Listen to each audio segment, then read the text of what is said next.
there. Welcome to the Author's Way podcast, The Journey to Finding Your Voice. My name is Jennifer Wright, and I am your podcast host. And today I have with me Liz Lazarus. I'm really excited about the conversation with Liz. Liz is the author of 3 thrillers. I know we typically talk about nonfiction, but I've really been wanting to expand our audience, and Liz is really the first one that we brought on that has written adult fiction. I know we've talked a little bit about some young adult fiction, but Liz is here. She has three thrillers that have been published and are available to purchase, and I'll let her kind of tell about those. So welcome, Liz, to the podcast. I'm so happy you're here, and I'm excited to talk to you about your books. Well, thank you. I didn't realize I was the first nonfiction, so I'll represent adult. I'll have to represent us well. But no, thank you. It's a pleasure to be here. So tell us about you. Tell us a little bit about the books that you've written. Sure. Well, I'm probably the most non-traditional author you will meet. My background is an engineering degree. I went to Georgia Tech. I spent most of my career in business at GE Healthcare and then a consulting firm. And I'm currently working at a healthcare startup where we have a medical product that we're trying to launch. So my left brain, the engineering brain works a lot. The business brain works a lot. Right. The first book, Free of Malice, that I wrote came to me based on a real event. And the story is fiction, but it was inspired by a real event in my life. And the story just started to unfold to the point where I felt like I had to write it. So I actually took a leave of absence when I was at GE to finish the book. And I thought I was one and done. One story was nagging at me, one story on my bucket list, but the reception was quite good, and I enjoyed it. So I ended up writing a second and a third, and I'm just now polishing off my 4th thriller. Oh, awesome. I love that. So how has the process, I talk to a lot of writers, and when they, we all have to start somewhere.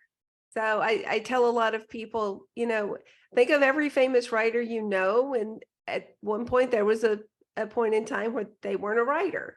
So anyway, we all start somewhere. Have you found that doing this and kind of becoming a writer, becoming a published author, has changed the way you see things at all? Yes, I would say it's really tested my perseverance. I've done a fair amount of things. I got my MBA, I lived overseas, I got my pilot's license. I will tell you, getting a book published, all the steps of writing it and the editing and then getting it published and marketed is probably the hardest thing I've had to do, and has required the most perseverance. So it's been a real test in that. And the flip side of it is the norms I was used to in business don't always apply to the publishing world. And so when you do A, B, and C, you expect D. And if it doesn't happen in the publishing world, it's really taught me to be more patient, and you just and believe in the book. At the end of the day, you have to believe in the book and the writing, and everything else has to go to the side. Right. I love that. That's a great way to look at it.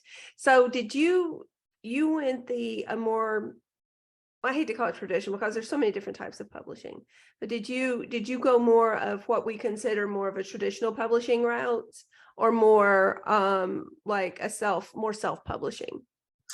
I would say hybrid, because I created a publishing company, which is, I'm used to business, right? So my first book, I had put out a couple query letters. Now, mind you, the format was all wrong. I've learned so much about the right way to write a query letter and not, but I only planned to do one book. So I created my own publishing firm, Mitchell Cove Publishing, to put out the first book. And I love that. After talking to authors, traditional or self, at the end of the day, the marketing is pretty much on you anyway. So I decided I would just keep that route. Now I'm opening to querying, or I'm talking to agents. I go to conferences, but I do want to judge the pros and cons at some point. But so far, it's worked for me. Nice. I appreciate you saying that about the marketing, because I think that's probably one of the misconceptions that a lot of people who are entering this space have is, if you go with a traditional publisher, they're going to be the ones that get you the interviews and get you in front of people, but they really do rely on the authors to do a lot of the marketing themselves. I think unless you're a really big name, that's Yeah. where the budgets go to, is to the big names. Right. And so I went on my first book tour after Free of Malice came out and did that myself. Now, the good news is I was consulting. So when I would travel to a city, I could also just do a stop and talk about my book, or I had frequent flyer points and hotel points, so I could fund some of it myself. But there is a lot that the author has to do themselves, and it's traditional and self and everything in between. Right. Right. I think that's one of the things that I do appreciate about where the market's going from a self-publishing perspective. I think it allows a lot of authors to maintain more control and kind of drive how they do their own marketing, and how they get the book out. So I like your story and how you approach that. So you talked about, a few minutes ago, you talked about something happened that sort of drove you to write the book, because a lot of things happen to us and not all of us write a book about it.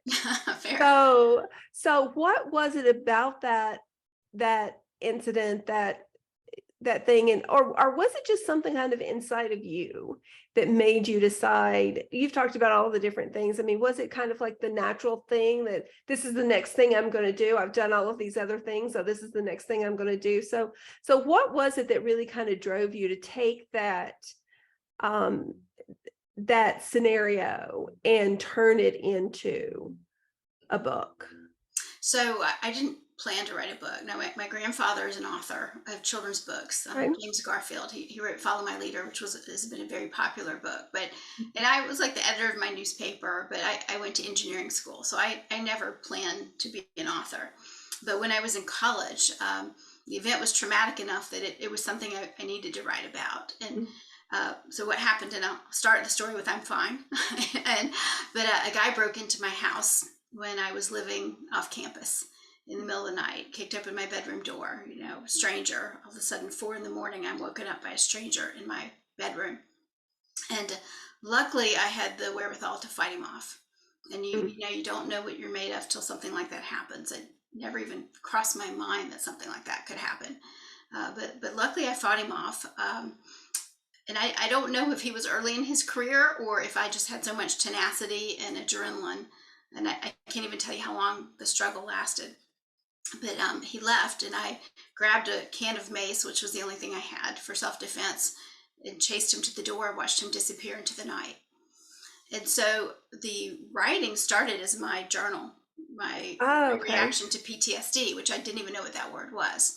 But I knew afterward, even though I was able to fight him off, I was afraid of the dark, couldn't sleep, didn't want to be left alone. So it was my journal. What started to spark the story was I had said to a friend, if I had had a gun instead of that can of mace, I would have shot him. And he said, well, the way you described it, he was retreating off your property. You would have shot him in the back. That's not necessarily self-defense, which flabbergasted me. I didn't think about, okay, there's some point where an attack turns into an aggression. To me, I was the victim the whole time. So it was curious for me, okay, what would have happened had I owned a gun? And then the real kicker, which I won't tell you the question, but my mother asked me a question right afterward. And I thought, wow, that would make a crazy twist ending to a book.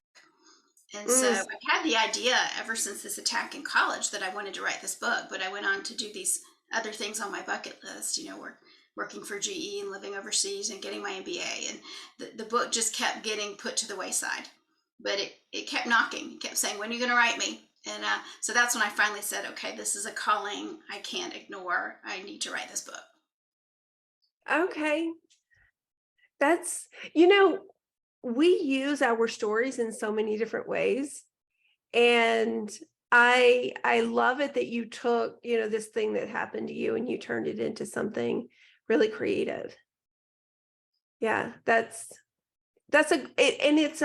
you find it, I'm assuming you found it very therapeutic to really, and I've talked to a lot of people who may not have been quite as dramatic an experience as that, but they take their experiences and they start with journaling. They start with that as a way to address what happened to them, and then they turn it into something else. You're spot on. It was Yeah. it was cathartic, and even I didn't go to therapy. We didn't know. I mean, nobody was being mean. We were just ignorant. Like the whole thought was, well, you weren't raped. You're fine. Get on with Right. life. And I thought that too. I mean, my only real effect was I'd lost my voice from screaming. But once 3 days later, my voice came back, and everybody thought I should just be fine. So, though I didn't go to therapy when I was right after my attack, I did go to therapy years later, not for myself, but for research. I worked with a therapist who helped me learn about the specific therapy for PTSD called EMDR, which stands for eye movement desensitization and reprocessing. That's a mouthful. But so I worked with her to put my character through therapy, and probably ended up having my own therapy, not realizing it. But the whole process was very cathartic and enlightening.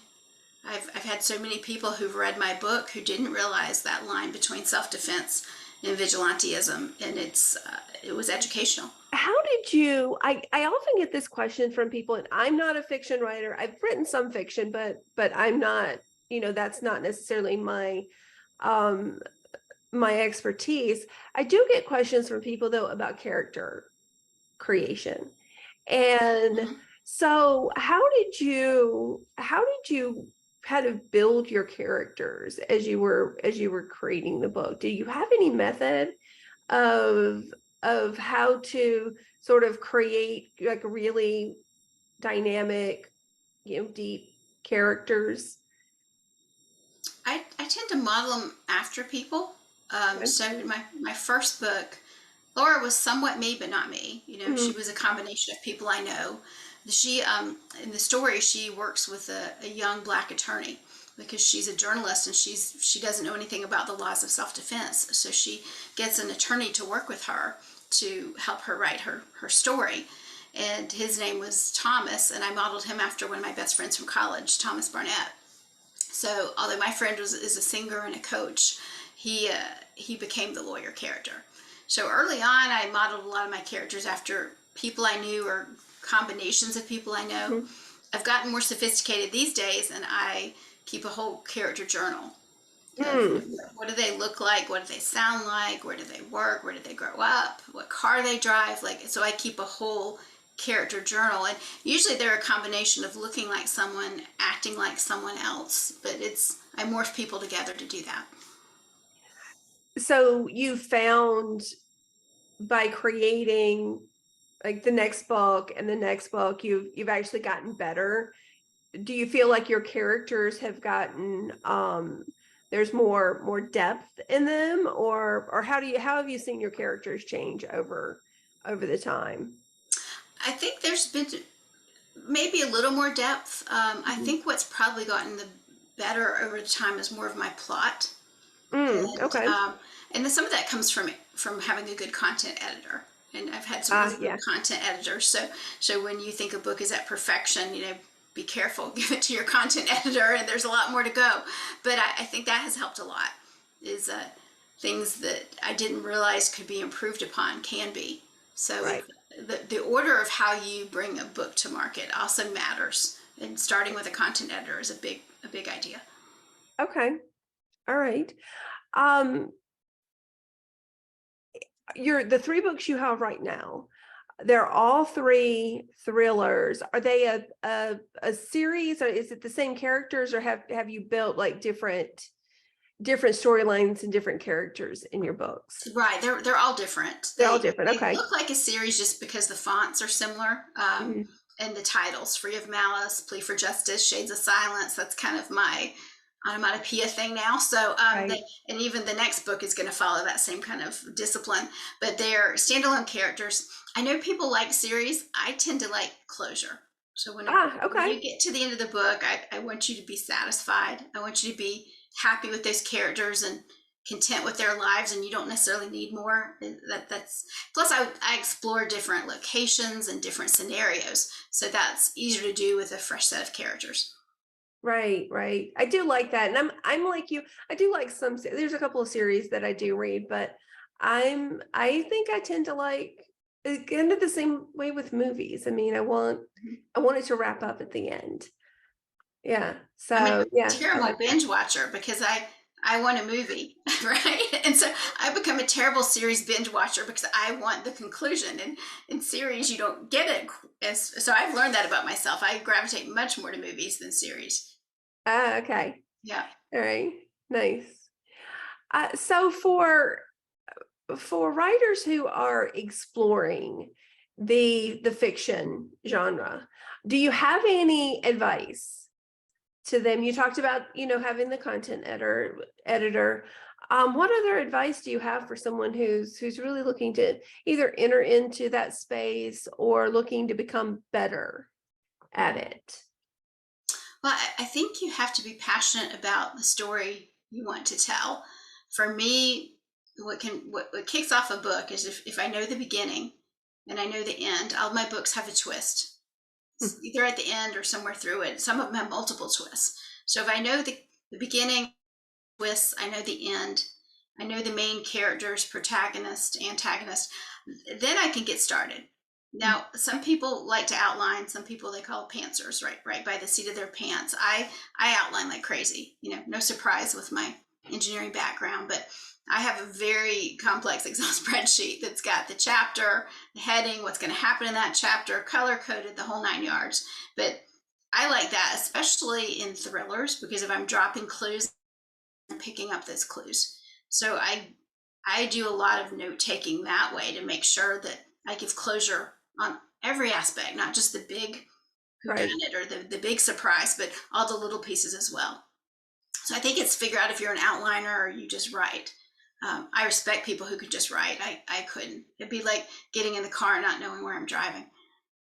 Yeah. Yeah. So it's really your map. It is Yeah. absolutely. Yeah. I read a lot about authors and their methods, and it is very interesting how to see how the different authors, because I've seen authors that do heavy outlining and heavy like mind mapping and those kinds of things. And then I see some that just write. And it's so interesting how the different minds work that way. Mm-hmm. Yeah.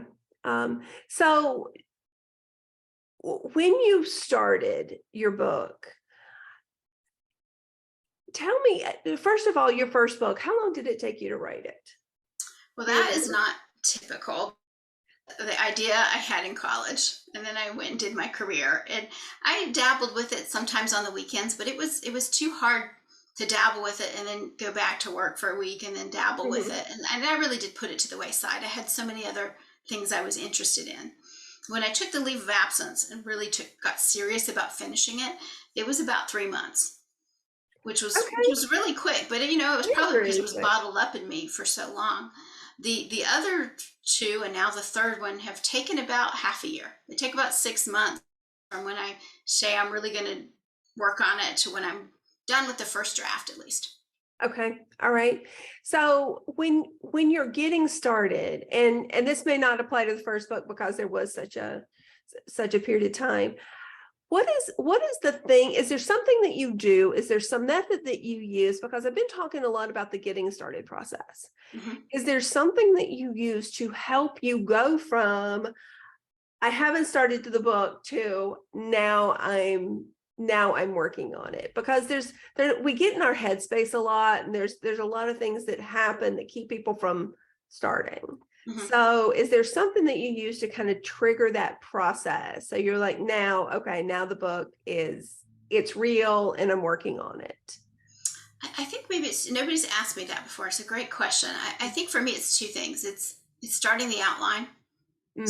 So I have my map, and it's starting with something fairly concrete that I know I can write about. So, like, for example, in Plea for Justice, I started with taking a self-defense course. And though that wasn't the beginning of the book, that was the event that I knew I would write about, and took the course and took notes. The one I've just finished, the Sentinel event, was a legal case, and I knew the case. Okay. So, and because I have an outline, I don't always have to write in order. Which is maybe unusual compared to other authors, but I don't have to write in order. So, for example, with the third book, Shades of Silence, I had different people I needed to interview. I had to interview a restaurateur because my main character worked at a restaurant. I had to interview a charter pilot because the husband was a pilot. So being able to interview people and having that content and bringing it home and writing about it always gave me momentum. Okay. I don't think I've ever written a book just by myself. I've had to interview many people to write my books. Right. Okay. All right. And I love the thought of it not necessarily being a linear process. I think there's a lot of people that think that, and they kind of get caught and they end up getting stuck because they're like, okay, now the next step is this. And I love the idea of having your outline. And one of the things that I tell people a lot is, if you get stuck in one spot, go find another spot and work Absolutely. another spot. So I think the outline, or however you map it out, whether it's an outline or a mind map, or I use sticky notes and note cards, however you map it out for yourself. If you have that map, there's always something else you can go do if you're stuck on one spot. And for me, there was also go talk to people. I didn't mention, but for Plea for Justice, because my character was, Free of Malice, she was talking to a lawyer. I actually met with 3 different criminal defense lawyers to be Thomas. So my Thomas character was the combination of 3 female lawyers. So I had people that were always giving me new content, and I would always come home stoked to write after meeting with any of them because I had fresh content. So it was almost like being an investigative reporter. Yeah. Because I got content from people, and then I could turn it into my fictional story. And I can really see being able to use those types of methods in different, it doesn't have to be just for fiction. No, it probably works even better for nonfiction, because if you're citing references or talking to other people about your topic, absolutely. Right. Yeah, I love that. I love that method. So how have you found that there's lots more content? Have you ever looked at other types of writing to share some of the content, or have you really just stuck with fiction? Pretty much fiction. I did do a children's book. It's not released yet, and it was for my cat, my sweet cat that we lost last year. And so again, being creative is my therapy, because I worked with an illustrator, and we created a children's book called The Life of Buckwheat, and it has illustrations of him, and really simple one-line sentences for a children's book. And that also was cathartic to get new pictures of him. After she'd done the illustration, I would give her the actual picture, and she would then turn it into an illustration. So, but I don't know if I'll ever publish that, or if I'm just keeping that for friends and for family. Right. But the advice I have is don't jump around in your genres. Okay. Stick to your genre, or change your name, because people know what they'll get. Like they know if they pick up a Liz Lazarus book that it's going to be a thriller, but it's also going to be educational, and that I've done my research, and you'll get a twist ending, and you'll typically get a happy ending. I like to be predictable for my readers, and I think if you switch genres, then what do?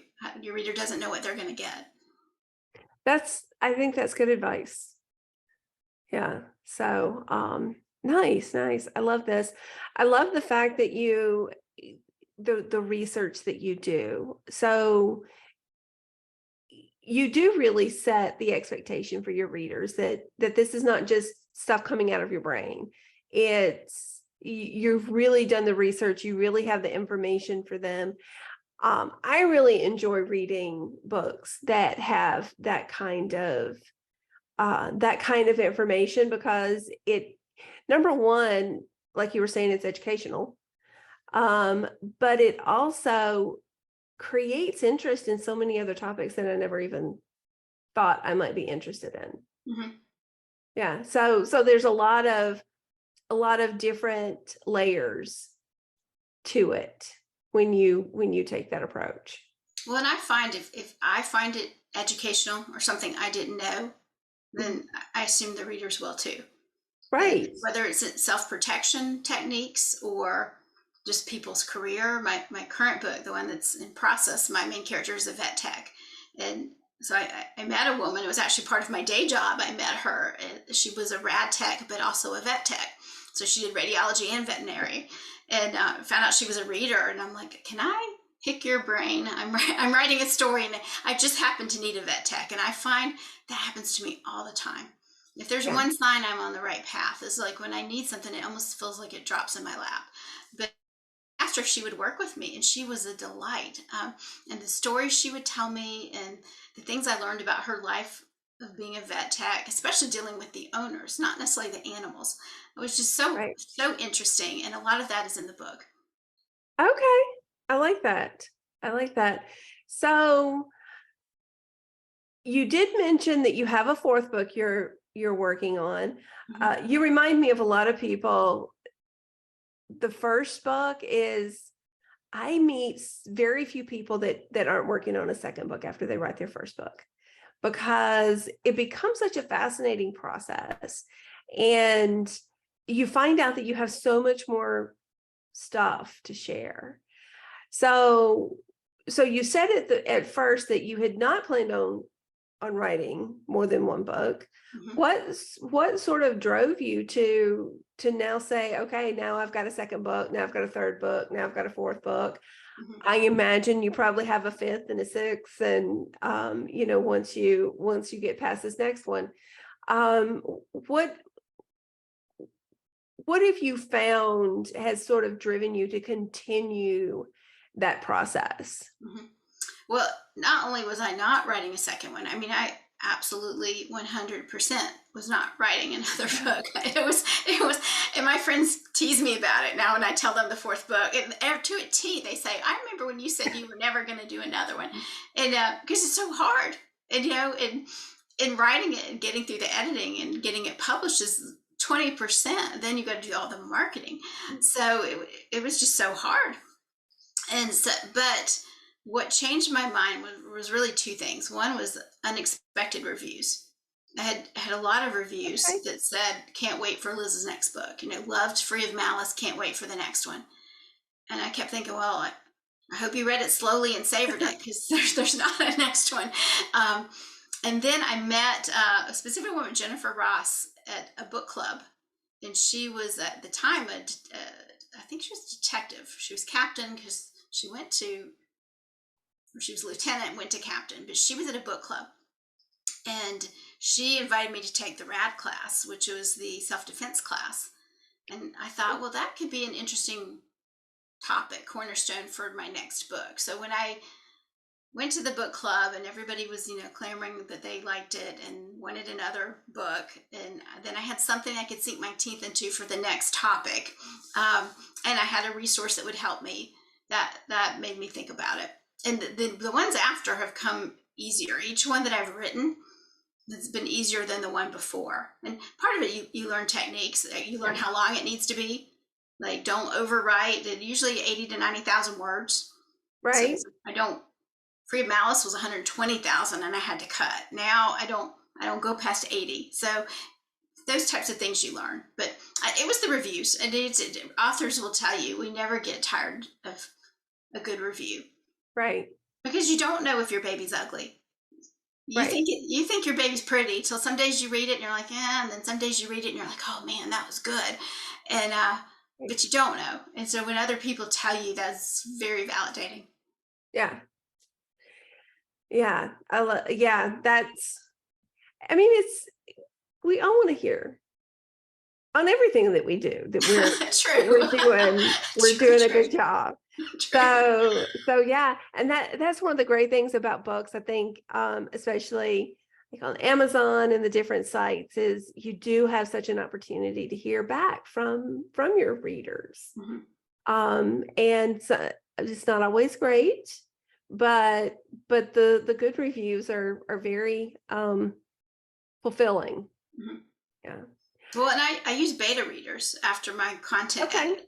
edit. I use beta readers, and I don't really keep the ones that say I loved it, it was great. Like I want the ones that tell me what was missing, what Yeah. didn't work, what what wasn't realistic. Every she wore the wrong outfit to that certain location to I needed more from this character. So I a good content editor is the best you can ask for, but then just beta readers who will give you constructive criticism is very Yeah. helpful. And I tell Oh them, yeah. tell me now.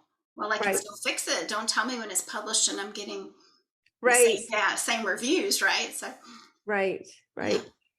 So how have you handled um this being kind of a, I mean, I don't want to say it's a hobby because you've been successful at it, but you do have other things. You do have a job. You have, we all have other responsibilities. So how do you handle such a very creative thing that you're doing, and something that does take a lot of time and a lot of energy, while you have these other responsibilities?